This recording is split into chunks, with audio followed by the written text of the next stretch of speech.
Hi everyone, welcome to my channel IT classes by Nishi Saba. मैं हूं आपकी निशी और आज हम लोग पढ़ेंगे if else statement in C. If else statement क्या होता है सी में, वो आज हम लोग पढ़ने वाले हैं। इससे पिछले वाले वीडियो में हम इफ स्टेटमेंट के बारे में आपको अच्छे से एक्सप्लेन कर चुके। अगर आपने वो वीडियो नहीं देखा है तो एक बार जाके वो वीडियो देख ले, ताकि आपको इफ एल स्टेटमेंट भी अच्छे से समझ में आ जाए। So let's start. What is if else statement? If else statement क्या होता है with full explanation. Full explanation के साथ आज आपको हम बताने वाले हैं। साथ ही साथ इसका हम लोग फ्लो चार्ट और सिंटैक्स भी देखेंगे और साथ ही साथ इसका प्रोग्रामिंग भी देखेंगे, ताकि ज्यादा अच्छे से हम लोग को समझ में आए। So let's start. This statement also act as a condition control statement. इस statement को हम लोग condition control statement भी बोलते हैं। क्यों? क्योंकि ये कंडीशन वेरीफाई करता है, ये कंडीशन देता है and check the specified condition. और क्या करता है, साथ ही साथ ये चेक करता है जो भी हम लोग का स्पेसिफाइड कंडीशन है उसको विथ टू ऑप्शंस। देखिए यहाँ पे सबसे इंपॉर्टेंट लाइन दिया हुआ विथ टू ऑप्शन, दो ऑप्शन के साथ ये हम लोग का चेक करता है स्टेटमेंट को। जैसे या तो ये स्टेटमेंट रहेगा ट्रू या तो ये फॉल्स रहेगा। मतलब एक ही कंडीशन हम लोग देंगे लेकिन इसमें ट्रू और फॉल्स रहेगा। जैसे हम लोग इफ स्टेटमेंट दे रहे थे तो दो अलग अलग कंडीशन दे रहे थे, तब जाके इसका आउटपुट दिखा रहा था। अगर हम लोग का पॉजिटिव रह रहा था तो ही सिर्फ आउटपुट दिखा रहा था, नेगेटिव आ रहा था तो ये एग्जिट कर जा रहा था, कोई आउटपुट नहीं दिखा रहा था। लेकिन इफ एल्स स्टेटमेंट में क्या होता है कि ट्रू रहेगा तो ट्रू पार्ट शो करेगा, फॉल्स रहेगा तो फॉल्स पार्ट शो करेगा। तो इसीलिए इसको बोलते हैं इफ एल्स स्टेटमेंट। इसीलिए इसको बोलते हैं कि ये जो रहता है ये टू कंडीशन को, टू ऑप्शंस को वेरीफाई करता है, टू ऑप्शंस हम लोग को दिखाता है। सो चलिए इसका सिंटैक्स देख लेते हैं। इफ एक्सप्रेशन, यहाँ पे इफ लेकर के जो भी हम लोग का एक्सप्रेशन है वो हम लोग देंगे। Then curly braces open, then statement one. यहाँ पे हम लोग स्टेटमेंट वन एक्सप्रेशन के हिसाब से हम लोग यहाँ पे स्टेटमेंट वन देंगे। उसके बाद कर्ली ब्रेसेस क्लोज, फिर एल्स, फिर कर्ली ब्रेसेस स्टार्ट, फिर स्टेटमेंट टू। तो यहाँ पे क्या होगा, एल्स में हम लोग स्टेटमेंट टू देंगे। अगर हम लोग का फर्स्ट स्टेटमेंट ट्रू हुआ तो ये वाला दिखा देगा, अगर ट्रू नहीं हुआ तो हम लोग को ये फॉल्स पार्ट को शो कर जाएगा। Then curly braces close. तो ये हो गया इसका सिंटैक्स। अब चलिए यहाँ पे देखते हैं। If the expression is true, the statement 1 is executed. Otherwise, statement 2 is executed. अगर जो हम लोग का एक्सप्रेशन जो रहेगा अगर ट्रू रहेगा तो स्टेटमेंट 1 एग्जीक्यूट करेगा। जैसे अभी जस्ट बताए थे, अगर ट्रू पार्ट रहा तो स्टेटमेंट 1 एग्जीक्यूट करेगा, अदरवाइज क्या करेगा, स्टेटमेंट 2 को एग्जीक्यूट करेंगे। तो ये हो गया इफ एल्स स्टेटमेंट का सिंटैक्स। अब चलिए इसका फ्लो चार्ट। ये इसका फ्लो चार्ट में सबसे फर्स्ट स्टार्ट में जाने के बाद यहाँ पे कंडीशन देंगे।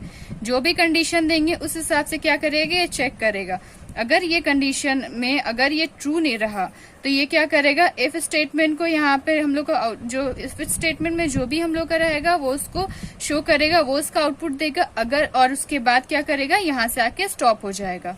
अगर हम लोग का कंडीशन ट्रू ना हो के फॉल्स रहेगा तो ये क्या करेगा, एल्स स्टेटमेंट को वेरीफाई करेगा, एल्स स्टेटमेंट को शो करेगा और उसके बाद फिर यहाँ से स्टॉप हो जाएगा।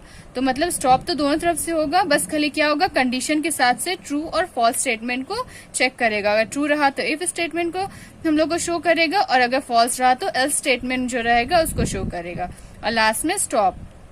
तो ये हो गया इसका फ्लो चार्ट। अब चलिए इसका प्रोग्राम देख लेते हैं। प्रोग्राम में क्या है, hash include studio dot H. यहाँ पे प्रोग्राम में hash include studio dot H header files है, हैश इंक्लूड कॉन्यो डॉट एच ये भी हेडर फाइल्स है।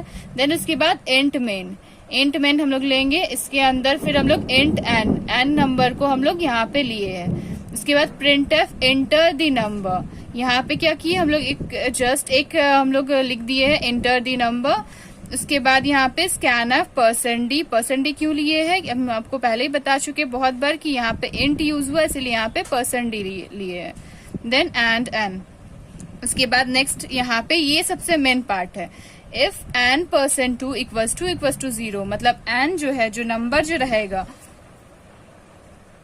If N percent two equals to 0, मतलब एन जो है, जो नंबर जो है, अगर इसका हम लोग परसेंट निकालेंगे, डिवाइड करेंगे, तो अगर ये टू से तो अगर ये 0 आया तो इसको हम लोग क्या करेंगे, प्रिंट एफ इवन नंबर। तो ही ये हम लोग क्या प्रिंट करेंगे, इवन नंबर।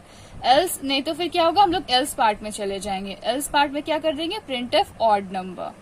अगर यहाँ पे हम लोग का आउटपुट में अगर यहाँ पे हम लोग नंबर कोई नेगेटिव लेंगे, जैसे कि 3 लिए, अगर 3 का परसेंट 2 निकाल करे और अगर 0 नहीं आया तो हम लोग का क्या करेगा, ये प्रिंट कर देगा ऑड नंबर, उसके बाद रिटर्न 0, उसके बाद कर्ली ब्रेसेस क्लोज। तो ये हो गया इसका प्रोग्राम। चलिए इसका आउटपुट देख लेते हैं। जैसे यहाँ पे इफ n%2, अगर यहाँ पे हम लोग इंटर दी नंबर बोला, अगर हम लोग नंबर ले लिए 2, तो 2 क्या होगा, 2%2, तो 2 से 2 को डिवाइड करेंगे तो क्या होगा, 2 से 2 को डिवाइड करेंगे तो 0 आया, तो ये 0 आया इक्वल्स टू, तो यहाँ पे हम लोग क्या प्रिंट करके दिखा देगा, इवन नंबर। और अगर यहाँ पे हम लोग 2 के जगह में 5 ले लिए, तो 5 क्या करेगा, यहाँ से 2 से इसको डिवाइड करेगा तो 5, तो 2 2 जा 4 हुआ, 1 बच गया, मतलब इसका आउटपुट बच गया। तो ये क्या हो गया, ये इवन नंबर नहीं है, तो फिर ये क्या करेगा, ये इसको स्किप कर देगा, ये वाला स्टेटमेंट को छोड़ करके ये डायरेक्ट यहाँ पे आ जाएगा और हम लोग को प्रिंट करके क्या दिखा देगा, ऑड नंबर। तो ये हो गया इसका आउटपुट। तो आई होप आपको ये समझ में आ गया होगा। चलिए एक और प्रोग्राम आपको हम बना के दिखाते हैं ताकि आपको ज्यादा अच्छे से समझ में आए। देखिए ये प्रोग्राम में क्या, accept the 2 number and display maximum number. यहाँ पे क्या करना है, 2 नंबर को लेना है और डिस्प्ले करना है कि जो नंबर है वो मैक्सिमम, कौन सा नंबर मैक्सिमम है।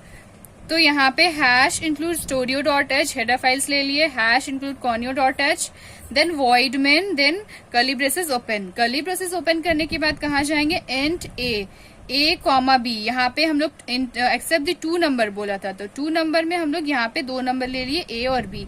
आप चाहे डी ई जी एफ जो भी ले सकते हैं कैरेक्टर, वो आप पे डिपेंड होता है। हम यहाँ पे ए बी ले लिए, उसके बाद print of inter the 2 number, ये जस्ट ऐसे ही हम एक दे दिए, और उसके बाद स्कैन ऑफ %d। देखिए यहाँ पे 2 नंबर था इसलिए हम लोग 2 बार %d यूज किए। अगर 3 नंबर यहाँ पे निकालने बोलता तो यहाँ पे हम लोग सी भी लेते और यहाँ पे एक और %d यूज करते। मतलब जितना नंबर रहेगा उतना %d यूज करेंगे, और %d ही क्यों यूज करेंगे, क्योंकि यहाँ पे इंट है। Then and A and B, then उसके बाद यहाँ से main part, if A is greater than B, मतलब ए का वैल्यू जो रहेगा वो बी से बड़ा रहेगा। अगर बड़ा रहेगा तो प्रिंट ऑफ %a, तो यहाँ पे हम लोग क्या यहाँ पे क्या प्रिंट ऑफ करके दिखा देना है, जो ए का वैल्यू रहेगा।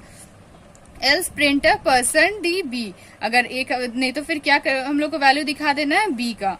तो ये हो गया मैक्सिमम नंबर, मतलब यहाँ पे हम लोग को चेक करेगा कि कौन सा नंबर मैक्सिमम है। जैसे यहाँ पे हम लोग यहाँ पे दे देते हैं, यहाँ पे इंटर द 2 नंबर में आएगा, फर्स्ट नंबर में हम लोग दे दिए 4 और सेकेंड नंबर में दे दिए 2, तो 4 और 2 में से ग्रेटर क्या है, यहाँ पे 4 ग्रेटर है, मतलब ए ग्रेटर है। तो यहाँ पे क्या करेगा, ये फर्स्ट पार्ट हम लोग एग्जीक्यूट करेगा, प्रिंट ऑफ %a, मतलब यहाँ पे ए, यहाँ पे हम लोग को क्या आउटपुट दिखा देगा, 4। अगर यहाँ पे हम लोग अगर यहाँ पे हम लोग ये देते, फर्स्ट नंबर देते 6 और दूसरा नंबर देते यहाँ पे 12, तो यहाँ पे क्या करता है, a is greater then b, मतलब 6 जो है वो 12 से बड़ा है, नहीं बड़ा नहीं है। तो क्या करेगा, यहाँ पे हम लोग को आउटपुट जो रहेगा वो ये वाला पार्ट को स्किप कर देगा और डायरेक्ट हम लोग को ये पार्ट शो कर देगा। तो हम लोग का क्या दिखाएगा, b, तो b में क्या है 12, तो हम लोग का आउटपुट क्या दिखाएगा 12। तो ये हो गया मैक्सिमम नंबर। आई होप आपको समझ में आ गया होगा ये दोनों प्रोग्रामिंग। सो आई होप आपको मेरा वीडियो पसंद आया है। अगर पसंद आया तो एक लाइक जरूर करिए, मेरे चैनल को सब्सक्राइब जरूर करिए। So thank you.